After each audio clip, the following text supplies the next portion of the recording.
Okay. So first thing, I will give you a very brief on what are we going to cover in the entire course. So there are typically 5 very broad level modules. Okay.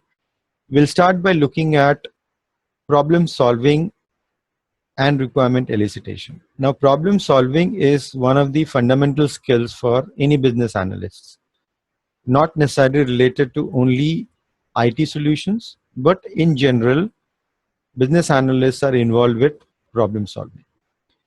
That problem solving has a special case where we are looking at IT solutions and how do we capture the requirements and how do you understand the requirements from a customer.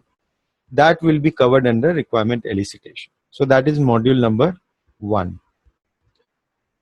Module number 2, another important skill is once you have started to gather what does the customer want, it has to be converted into a format so that the technical team as well as a reference for what is to be done can be created. So that's a document or certain diagrams which have to be created so that the further development or progress in the software project can be taken up. Okay, that part we'll be calling it as process modeling, where you will be using 2 different techniques and some tools also, using DFD, which is data flow diagrams, and UML, which is unified modeling language. Third part is the process modeling can be taken further to create data models. Not necessarily that in all the cases you as a business analyst have to get involved in data modeling, but in some cases it might be required. It might be required to do data modeling using something called ER diagram, entity relationship diagram. Okay, what is data? Data is, for example, if you have to capture demographics of a customer, what is the data? The name, maybe the location, the email ID, the contact details. These are the demographic details. So when you are capturing customer, what data has to be captured? That is used to be represented by data model. Okay, it's not required in all the cases, but in some cases it might be required. So it's always better to have certain skills which are going to be helpful in the later part of your career. Then we'll also be dealing with SQL. SQL is it gives an impression that it's a programming language, but actually it's not a programming language per se in the true sense. It is just a query language. So SQL stands for structured query language, where you will be using it to validate a particular system. So as we were discussing about customer demographics, so let's say a customer is registered in the system.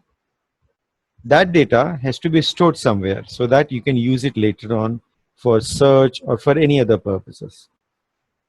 Sometimes it happens that the front end or the website where the data is being captured might still show you that your data is saved properly, but whether the data is saved properly with all the details which was captured on the screen in the tables or in the database or not. So sometimes you need to verify that. That can be done using structured query language or SQL. And that is also a part of functional testing which business analysts are supposed to do. So why functional testing is required to be done? That is because since you are the person who is understanding the requirements from the customer, you are the right person to even validate it, because you are the basic interface for the customer and the IT teams. And finally, we will be looking at something called business case and cost benefit analysis. That is used for evaluating particular solutions which we can give to the customer. So for example, let's say there is a solution which is to be developed. Now, whether it has to be developed from scratch or you can buy a product and get it customized, what is a better bet for the customer. So cost benefit analysis helps a lot in that scenario. So what are the different techniques and how it can be used for cost benefit analysis? We'll be using case studies wherever applicable. We'll be using tools for modeling. So we are going to look at certain tools which are typically open source tools. You'll also be given some ready templates which can be, you can use it while working as a business analyst. And there is a specific module which we have created for non-IT professionals, people who are not coming from IT backgrounds. We kind of align them with the IT processes before we start the course. Okay,